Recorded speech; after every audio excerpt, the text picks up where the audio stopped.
Tissue में scarring होना शुरू होती है, वापस में जुड़ना शुरू होता है। जो यूट्रस के अंदर की लाइन है वो यूट्रस के बाहर मौजूद है। जो आपके पेट का निचला हिस्सा जिसे पेल्विस कहा जाता है उसको बिल्कुल टोटली जैम कर देता है।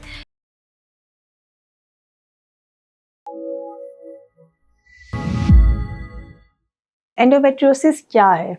क्या हमें इसे डरना चाहिए, हमें इसे घबराना चाहिए या इसको नॉर्मल लेना चाहिए?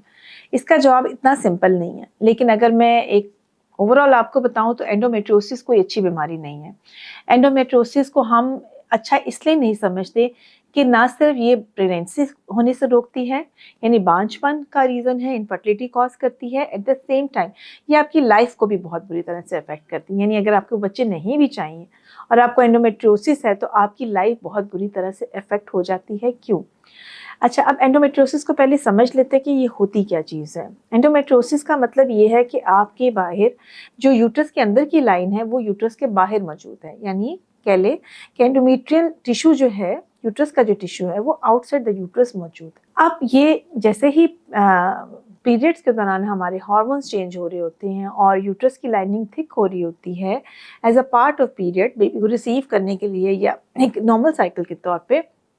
अब ये एंडोमेट्रियल टिश्यू जहाँ जहाँ पड़ा हुआ है, यानी यूट्रस के बाहर जहाँ जहाँ पड़ा है, वहाँ पर भी ये ग्रो करना शुरू हो जाता है। अब जब वहाँ पे ये ग्रो करता है तो वहाँ पर भी इन्फ्लेमेशन होती है, वहाँ पर भी थैलियाँ बनना शुरू होती हैं, वो वाला टिश्यू में स्कारिंग होना शुरू होती है, वापस में जुड़ना शुरू होता है और ये कुछ ऐसे सब्सटेंस रिलीज़ करता है कि जिसकी वजह से पेन बहुत ज़्यादा होती है पेशेंट को।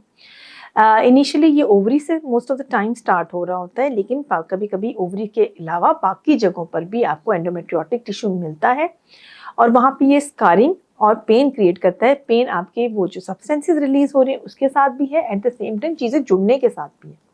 और अगर इसको आप ट्रीट नहीं करते और इसको छोड़ देते हैं तो आहिस्ता आहिस्ता ये इतना बढ़ जाता है कि बिल्कुल जो आपके पेट का निचला हिस्सा जिसे पेल्विस कहा जाता है उसको बिल्कुल टोटली जैम कर देता है। तो कहते हैं फ्रोजन पेल्विस हो गया है, यानी सारी चीज़ें आपस में जुड़ जाती हैं। अब इसमें एक तो हम सबको बात पता है कि जिस खातून को एंडोमेट्रियोसिस होता है उसकी प्रेगनेंसी होना खासा मुश्किल होता है। एट द सेम टाइम ये पेन बहुत क्रिएट करता है, यानी कि पेशेंट जो है वो हस्बैंड से मिलते हुए भी दर्द महसूस कर रही होती है, पीरियड्स में भी बहुत शदीद दर्द का शिकायत, और आहिस्ता आहिस्ता जब ये कंडीशन बढ़ना शुरू होती है तो हर वक्त पेट के निचले हिस्से में दर्द की शिकायत करती है। सो जो मरीज़ हमारे पास दर्द की शिकायत लेके आता है, पहला डायग्नोसिस हमारे पास एंडोमेट्रियोसिस का होता है। दर्द के बाद पीरियड्स की प्रॉब्लम भी क्रिएट कर सकती है और बाज़ दफ़ा ये पीरियड जो इस तरह की प्रॉब्लम नहीं क्रिएट कर रहा होता है और आप जब अल्ट्रासाउंड करवाते हैं तो आपको ये खून की थैलियाँ नज़र आती हैं। खून की थैलियाँ मैं इसको आम ज़बान में यूज़ कर रही, हेमरेजिक सिस्ट नहीं कहा जाता है इनको, रादर देन इसके अंदर आपका एंडोमेट्रियल टिश्यू या चॉकलेट मटीरियल। चॉकलेट इसको इसलिए कहा जाता है कि वो जो ब्लड पुराना हो जाता है, जो अंदर ब्लीड करता रहता है और वो सिस्ट की फॉर्म जब ले जाता है तो उसको बहुत थिक कंसिस्टेंसी की वजह से या उसकी शक्ल इस तरह की होती है कि बिल्कुल लगता है जैसे चॉकलेट मटेरियल, मेल्टेड चॉकलेट बाहर आ रही है। और बिल्कुल ये बात सच है, अगर आपने ऐसे केसेस देखे हो तो आपको पता होता है कि बिल्कुल ऐसा थिक सा एक मटेरियल होता है।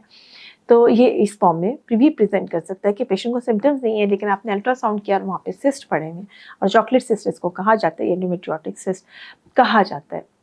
उस वक्त भी ये उतने ही डेंजरस होते हैं जब वो सिम्टम्स प्रोड्यूस कर रहे होते हैं।